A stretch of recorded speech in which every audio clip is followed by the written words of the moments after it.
Un grand plaisir d'être encore avec vous, mesdames et messieurs, dans cet entretien qui reçoit pour vous Félix Kabala, communicant pour le chef de l'État, Félix Antoine Tshisekedi. Il est aussi ancien porte-parole de l'UDPS France. Avec lui, nous allons parler du retombé de la visite du chef de l'État aux États-Unis, bien qu'il ait déjà de retour au pays. Et aussi, nous allons parler de la coopération entre les FMI et la RDC. Mesdames et messieurs, encore une fois de plus, bienvenue. Bonjour, monsieur Félix Kabala et bienvenue sur ces plateaux. Bonjour, madame Diane. Voilà, l'actualité l'oblige. Hier, vous êtes au courant ou bien vous êtes au parfum des résultats des élections de gouverneurs dans toute l'étendue de la RDC. Quel est votre jugement ou bien quelles sont les critiques que vous pouvez faire? Ce qui est fait est fait. Le résultat qu'on a tous vu confirme encore ce regret que nous portons en nous, intérieurement et d'une manière visible extérieurement également. Les résultats sont décevants, mais le soubassement est bien compris de tous. Il y a des allégations à gauche, à droite, mais je ne peux pas m'avancer sur ces allégations. Alors, quels sont les soubassements? Vous avez parlé des soubassements. Quels sont les soubassements selon vous? Il y a des trafics d'influence qui ont eu lieu. Il y a eu de la mauvaise foi. Il y a eu également énormément d'éléments qui peuvent démontrer à suffisance que ces résultats tendent vers une instrumentalisation comportementale de certaines personnes qui pensent que s'ils s'arrogent le pouvoir de pouvoir contrôler certains organes de l'appareil de l'État, ils se disent qu'ils détiennent le pouvoir en main. Cela vous fait peur? On n'a jamais eu peur. Si on devait avoir peur, c'est quand on était à l'opposition. Quand nous étions dans l'opposition, on n'a pas eu peur. Pourquoi avoir peur lorsqu'on est au pouvoir? Cela voudrait dire qu'il n'y a pas plusieurs chefs. Il n'y a pas un monstre à plusieurs têtes. Ils sont élus gouverneurs, ils sont élus sénateurs, ils sont élus députés, mais il n'y a qu'un seul chef. Vous avez dit tout à l'heure que vous êtes déçu, mais ne croyez-vous pas que le départ a été déjà mauvais? Non, vous savez, après une lutte de très longues années, 37 ans, presque 4 décennies, avec tout ce qu'on a connu, avec toutes les injustices connues, je pense, à mon humble avis, que l'on peut essayer un peu de balancer le deux, mais en réalité, les élections, nous les avons préparées avec les moyens qui s'est présenté. Nous avons gagné les élections à un niveau parce que les élections étaient organisées à 2 à 3 niveaux. Nous avions les élections présidentielles, nous avions les élections législatives nationales, provinciales et qui en découlaient jusqu'au niveau des élections de gouverneurs dont les résultats sont connus de tous. Donc moi je ne peux pas dire qu'on les a mal préparés, mais vu les circonstances qui se présentaient, nous avons gagné des élections présidentielles. Les contextes politiques qui se présentent, nous sommes obligés de composer ensemble à travers une coalition pour l'intérêt général de Congolaises et Congolais. Alors, quelle est la leçon à tirer par rapport à ces élections des gouverneurs, bien sûr? La leçon à tirer de ces élections de gouverneurs est simple. Les passés restent le passé. On va adresser les problèmes du passé en étant dans le présent. La leçon à tirer est que nous entrons dans un ère de la bonne gouvernance.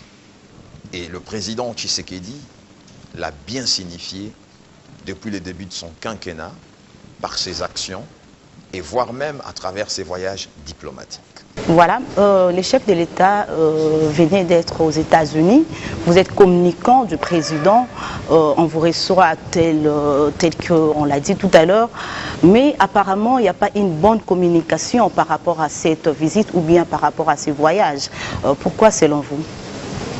Merci beaucoup de la question. D'abord, je vais bien me présenter auprès de l'opinion publique congolaise.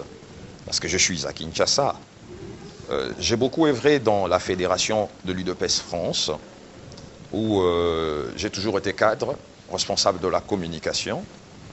Mon travail a toujours consisté à mettre en avant l'image du parti et ses leaders. Et nous avions Étienne Tshisekedi, qui est le père de tous ces enseignements dont nous sommes capables aujourd'hui de projeter ou de communiquer à travers vos médias vers l'opinion publique, qui après un certain temps n'était plus, et que le parti devait se refonder en termes de leadership. Et cela s'est passé avec la transition qu'a menée l'actuel président AI de l'UDPS, Jean-Marc Kabunda Kabound, qui a démontré une gestion démocratique, comme le dit les enseignements du parti, jusqu'à ce qu'on puisse avoir le président du parti au nom de Félix Antoine Tshisekedi Tshilombo, qui est aujourd'hui l'actuel chef de l'État. Donc j'ai toujours travaillé pour bien présenter l'image de ce parti et ses leaders, en particulier celui de l'actuel chef de l'État quand il était encore aux affaires, c'est-à-dire de secrétaire national aux relations extérieures, numéro 2 du parti, devenu président du parti, et toujours, je resterai fidèle à mes habitudes de toujours parler de lui et de vendre son image politique. Et pendant la campagne électorale, j'étais parmi les relais, le porte-parole du cash au niveau de l'Europe, et mon travail consistait à mettre en avant le projet de notre coalition, en particulier de l'UDPS et celui du président actuel, le chef de l'État. Je l'ai fait avec ma modeste personne et ma modeste capacité. Ça a été apprécié de tous. Je ne vois pas pourquoi est-ce que je vais changer cela. Je vais rester fidèle, loyal, et avec abnégation, à toujours servir l'homme qui est aujourd'hui. Vous l'avez bien fait pendant la campagne, mais après la campagne, on ne sent pas la communication du cash. Après la campagne, vous savez, il y a une différence entre une conquête de pouvoir et être au pouvoir. Il faut bien nuancer là-dessus. Aujourd'hui, le président Tshisekedi n'est plus président de l'UDPS, n'est plus en campagne électorale en tant que candidat, il est le chef de l'État, le président de plus de 85 millions de Congolais, de ceux qui sont sur le territoire congolais, dans les limites du territoire congolais, et ceux qui vivent au-delà, dans la diaspora. Donc il est le président de ceux qui l'ont élu, ceux qui l'ont voté. Puisqu'il est président, il n'a pas droit à une bonne communication. J'en arrive. Il est le président de ceux qui l'ont voté et de ceux qui ne l'ont pas voté. D'où il est le président aussi de ceux qui sont dans l'opposition, qui n'arrivent toujours pas à se définir. En ce qui concerne la communication, moi je ne suis pas là pour critiquer la communication du chef de l'État. Je suis là pour apporter mon dynamisme autour de la communication du chef de l'État. Mais c'est au chef de l'État de décider de ce qu'il va faire, de qui il veut être entouré pour faire le travail de sa communication. Et moi, je respecte beaucoup les décisions du chef de l'État. Je ne suis qu'un soldat. Lorsque le commandant suprême parle, vous connaissez la formule militaire. Garde à vue. Parlons de retombées de sa visite aux États-Unis. Pour vous, c'était un voyage réussi ou bien il y a de quoi?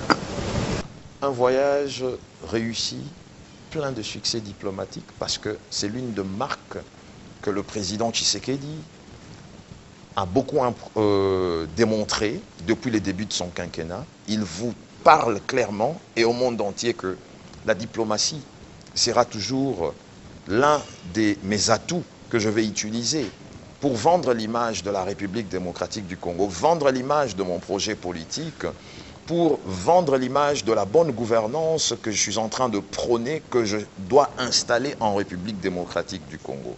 Donc pour moi, ça a été un succès. Et en plus de cela, les gens n'arrivent pas à comprendre pourquoi est-ce que le président Tshisekedi a toujours ses succès diplomatiques chaque fois qu'il se déplace. C'est parce que les gens ne savent pas que l'homme qui est aujourd'hui actuel chef de l'État, il a été pendant plusieurs années notre ministre des Affaires étrangères au sein de l'UDPS, le secrétaire national. Heureusement que vous avez bien précisé, au sein de l'UDPS. Au sein de l'UDPS. Madame, laissez-moi vous informer que l'apprentissage de la vie publique, la meilleure et la première école, s'appelle un parti politique. lorsque vous n'avez pas quand même fait vos preuves au sein d'un parti politique et que vous n'aviez pas démontré assez suffisamment que vous étiez capable de diriger un département de votre parti, de votre regroupement politique, comment est-ce que vous espérez atterrir à la tête d'un État pour gérer plus de 85 millions d'individus? Que répondez-vous à ceux-là qui disent que le chef de l'État est allé demander ou bien solliciter de l'aide aux Américains? Écoutez, vous savez, les gens sont libres de commenter ce qu'ils peuvent dire, mais moi je vous dis que le but de ces voyages, c'était d'abord de renforcer les relations bilatérales existantes entre la République démocratique du Congo et les États-Unis d'Amérique. Les États-Unis d'Amérique, on doit le reconnaître, c'est une grande puissance sur plusieurs aspects de la vie humaine. Les États-Unis est un partenaire de longue date de la République démocratique du Congo. Mais comme aujourd'hui, nous avons une nouvelle administration en République démocratique du Congo, c'est un opposant qui est arrivé au pouvoir à travers l'alternance. C'est à cet homme qui est devenu président de la République de pouvoir revoir quelles sont les relations existantes qui sont en bon état avec nos partenaires ou les États amis, pour que nous puissions relancer un bon nombre de projets. C'est le moment où il ne fallait pas d'abord reconstituer les gouvernements, mettre toutes les institutions en place. Madame, on ne gouverne ni dirige un État dans la précipitation. C'est un opposant qui a milité 37 ans pour arriver au pouvoir. On arrive au pouvoir, on trouve le pays dans l'état dans lequel nous l'avons trouvé. Ce n'est pas d'un coup de bâton magique que les choses vont se faire. Après un mois, vous avez un Premier ministre. Après 2 semaines, vous avez tel... Non. Et ça peut prendre combien de temps, selon vous? Ça va prendre le temps nécessaire qu'il faut, mais il faut aussi respecter le pouvoir discrétionnaire du chef de l'État, qui est un domaine réservé et privé à lui seul. Mais il travaille trop, il est le chef de l'État, il fait des affaires diplomatiques seul, il est dans beaucoup de choses à la fois. Quel genre de chef de l'État voulez-vous avoir au vu de ce que la République démocratique du Congo a connu pendant plusieurs années? Il faut avoir un chef d'État qui travaille, il ne faut pas avoir un chef d'État qui dort. Et c'est ça l'image qu'il est en train de projeter à l'opinion publique et au monde international. Je suis là pour travailler. Je ne suis pas là pour être président, assis sur sa chaise et dormir. Non, ça ne se fait pas. Un président, c'est le premier travailleur, le premier citoyen. C'est celui-là qui est au service des autres. Et c'est l'image qu'il est en train de projeter depuis qu'il est à la tête de l'État congolais. Très bien. Toujours aux États-Unis, le chef de l'État a déclaré qu'il veut déboulonner le système dictatorial passé, mais cela a été mal reçu du camp du FCC. Mais attendez, d'abord, il faut commencer à bien comprendre le terme utilisé par le président de la République. Expliquez-nous. Moi, je ne vais pas l'expliquer dans l'angle dans lequel il l'a expliqué, parce que moi, je préfère rester également dans l'angle politique pour continuer à prendre de ce que lui a dit pour en faire quand même une bonne promotion. Allez-y. Politiquement parlant, quand il disait déboulonner les systèmes, d'abord, premièrement, déboulonner un système, ce n'est pas s'attaquer aux individus. Ça, c'est d'abord la première de choses. Ça, il a dit. Il l'a dit. Mais maintenant, il faut le comprendre dans le sens politique, qui voudrait dire, moi, président de la République, Félix Antoine Tshisekedi Tshilombo, au pouvoir, je vais apporter le changement. Le changement, on ne l'apporte pas par des rhétoriques, que par des phrases. On change un pays en apportant de réformes. Donc, autrement dit, ce qu'il a dit à travers le déboulonnage du système, il voulait vous dire clairement que je suis là pour mettre en place des réformes. Et ils disent que ce sont des propos militants. Mais attendez, allons maintenant dans le sens de propos militants. Qui est cet homme politique qui a atteint les niveaux qu'il a pu atteindre dans la vie politique sans être militant? Attendez, il ne faut pas brûler les étapes quand même. Le président de la République actuelle a l'expérience de ce qu'on appelle un vrai homme d'État. Parce qu'il y a plusieurs étapes à franchir pour un homme d'État. Un homme d'État, c'est toujours bien lorsqu'on dit qu'il a été militant. Ça prouve qu'il était en train de militer pour un idéal. Alors qu'il est déjà chef de l'État, Il n'a pas tenu. il a déjà le pouvoir. Il n'a pas tenu de propos militants. Mais en même temps, il faut savoir que quand un chef d'État parle, il ne doit seulement pas s'adresser à un certain public. Il doit aussi s'adresser à une autre forme aussi de public qu'il a toujours connu. Quand il parle de déboulonner un système, il vous fait comprendre clairement que je suis là pour le changement. Et le changement, c'est ce que le peuple congolais réclame. Vous ne pouvez pas les déconnecter de l'ADN qui a fait de lui homme d'État, président de la République. Le peuple d'abord. Vous disiez tout à l'heure que c'est les changements que le chef de l'État a voulu parler par rapport au déboulonnement. Alors que aujourd'hui, nous avons les mêmes personnes dans nos institutions, c'est-à-dire à l'Assemblée nationale, les mêmes personnes, aux assemblées provinciales, les mêmes personnes, au Sénat, les mêmes personnes, et au gouvernorat aussi, les mêmes personnes. Est-ce qu'il va réussir? Fallait-il pas d'abord commencer par, disons, sanctionner ces gens qui ont mis la population congolaise dans beaucoup de dangers? La force d'un État, on la reconnaît à travers ses lois. La loi, c'est la norme supérieure, la constitution de la République démocratique du Congo. Cela voudrait dire quoi? Les institutions resteront, les hommes passeront. Ça voudrait dire, je prends un exemple, celui qui est élu aujourd'hui, gouverneur de la ville de Kinshasa, M. Gentili Ngobila, il n'est pas gouverneur pour lui. Il n'est pas gouverneur pour le FCC. Il est gouverneur de la ville de Kinshasa, faisant partie d'une des provinces au sein de la République démocratique du Congo, et il fait rapport, direct ou indirectement, à son chef. Et le chef de tous ces gouverneurs. Cela veut dire quoi? S'il va mal gérer, il sera sanctionné? La loi reste la loi. Le premier citoyen martèle sur le respect de la loi. Quiconque osera ne pas respecter la loi, qui qu'il soit, sera traduit en justice. Et il aura des sanctions dignes et adéquates par rapport au forfait qu'il aura commis. Mais il y a des crimes qui ont été déjà commis depuis qu'il a trouvé le chef de l'État. Pourquoi ne pas d'abord sanctionner cela et continuer avec une bonne heure? Il y a une porte qui a été ouverte qu'on appelle l'alternance.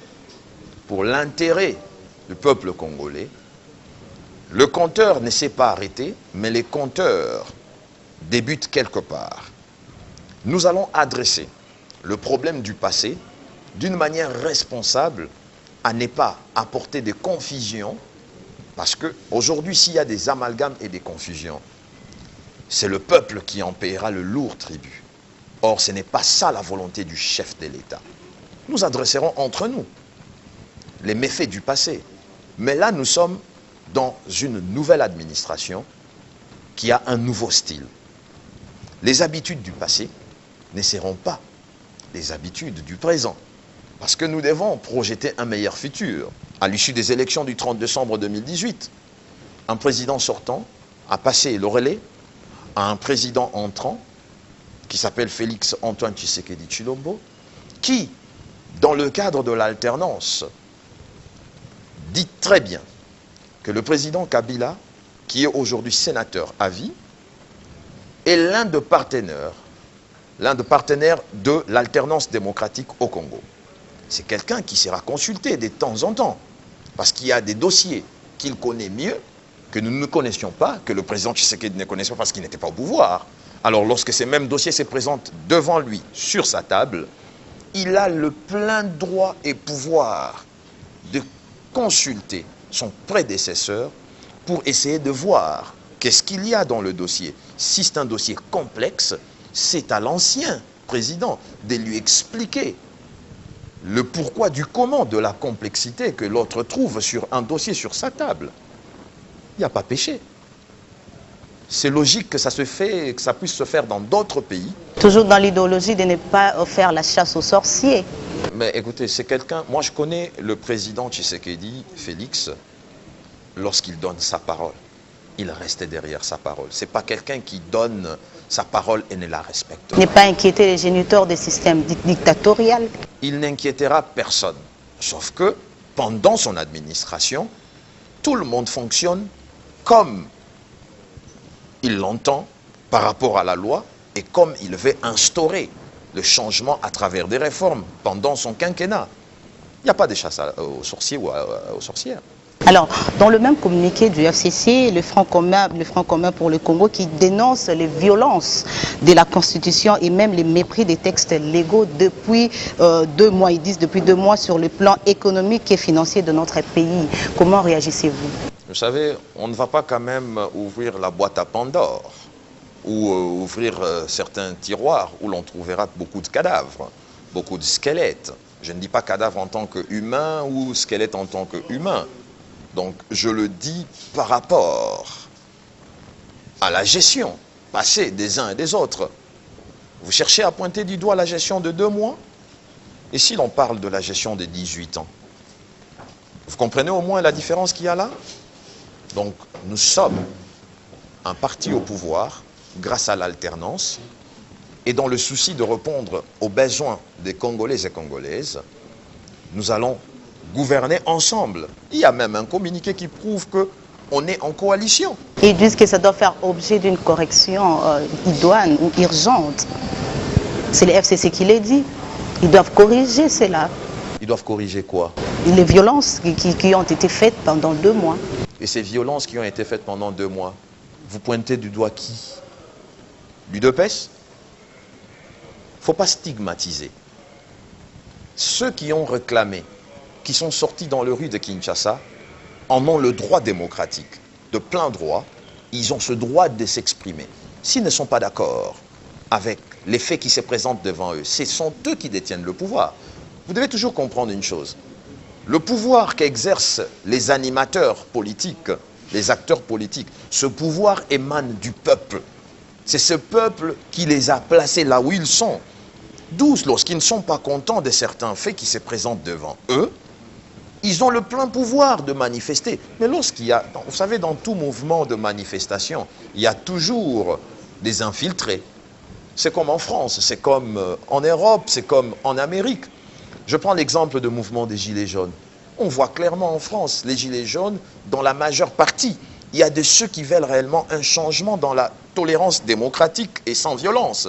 Mais à l'intérieur, il y a des profiteurs, des casseurs, qui s'infiltrent pour ternir l'image des autres. Vous comprenez cela? Donc, dans chaque mouvement de l'UDPS, il y a des infiltrés. C'est pas un mouvement de l'UDPS. Moi, je ne qualifie pas. Vous avez dit tout à l'heure l'UDPS, moi je ne cite personne. Mais non, c'est parce que c'est toujours stigmatisé. On connaît. Nous connaissons les acteurs et leurs jeux. Lorsqu'on accuse les gens de violence, on accuse les militants de l'UDPS. Mais maintenant, moi, je retourne la même situation pour leur poser des questions. L'UDPS a milité pendant 37 ans. Est-ce que vous pouvez me démontrer là où l'UDPS a tenu une arme blanche ou des pierres pour conquérir le pouvoir? C'était un combat, une lutte non armée, non violente, qui nous a aujourd'hui donné les résultats d'atteindre la magistrature suprême. Bien, parlons de la coopération, la reprise des coopérations entre les FMI et la RDC, qui n'est pas une première en RDC. Croyez-vous que cela va relever l'économie de la RDC et aussi l'économie de nos institutions? Avec la bonne gouvernance et des acteurs politiques animés de bonne foi, je dis que oui. Parce qu'il y a des exemples clairs de certains pays qui, avec l'aide du Fonds monétaire international, parce que le Fonds monétaire international aide en termes de programmes.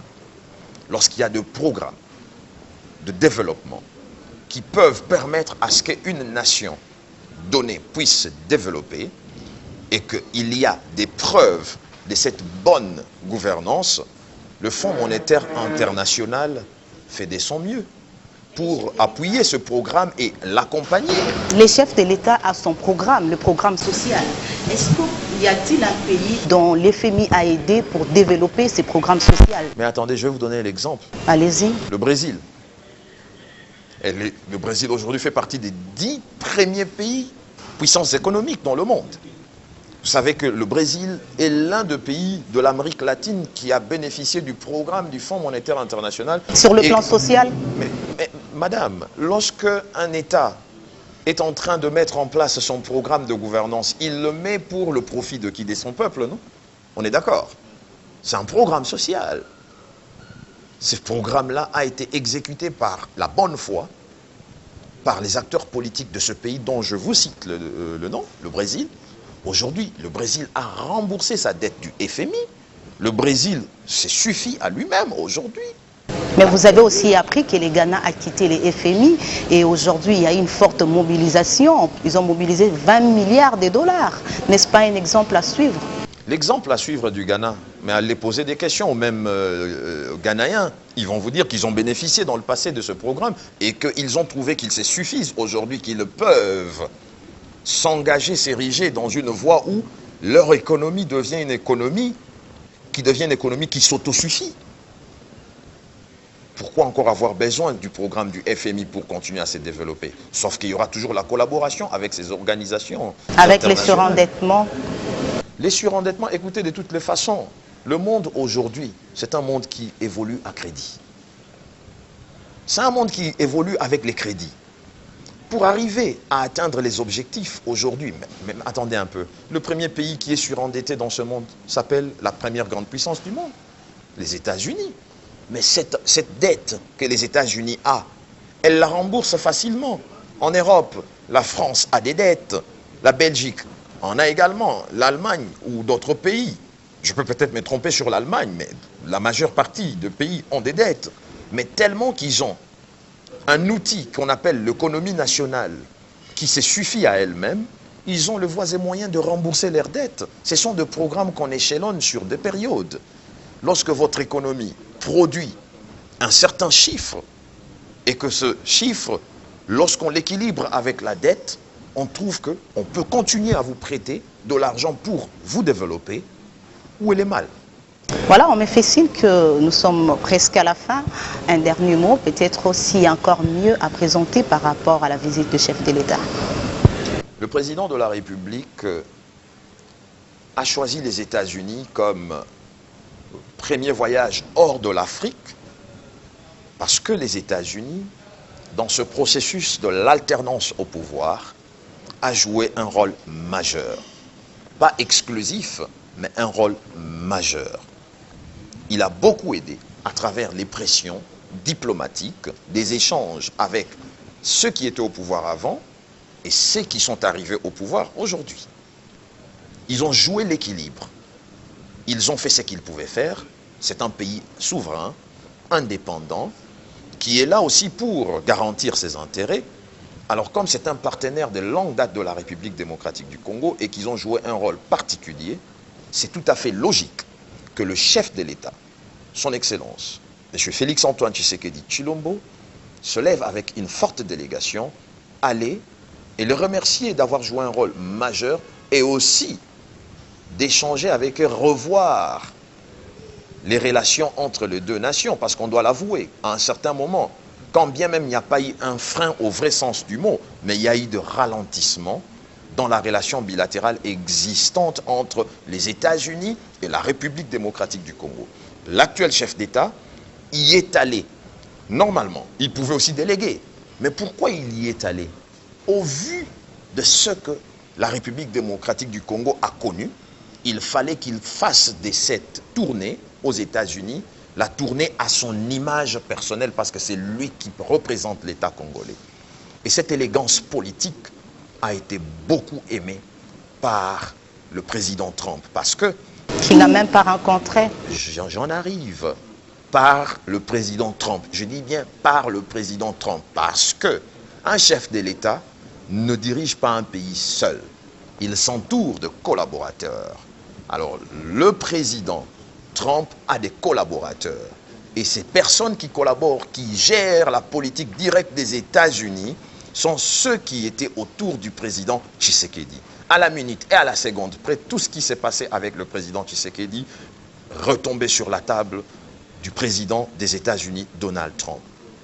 Merci beaucoup, c'était un grand plaisir de partager ce plateau avec vous et de répondre à toutes nos questions. Mesdames et messieurs, je rappelle que nous recevions Félix Kabala, communicant du président Félix Antoine Tshisekedi pour le président Félix Antoine Tshisekedi et aussi ancien porte-parole de l'UDPS France. Avec lui, nous parlions de retombées de la visite du chef de l'État aux États-Unis, vous avez suivi, et nous avons aussi parlé de l'actualité par rapport aux résultats des élections de gouverneurs dans toute l'étendue de la RDC.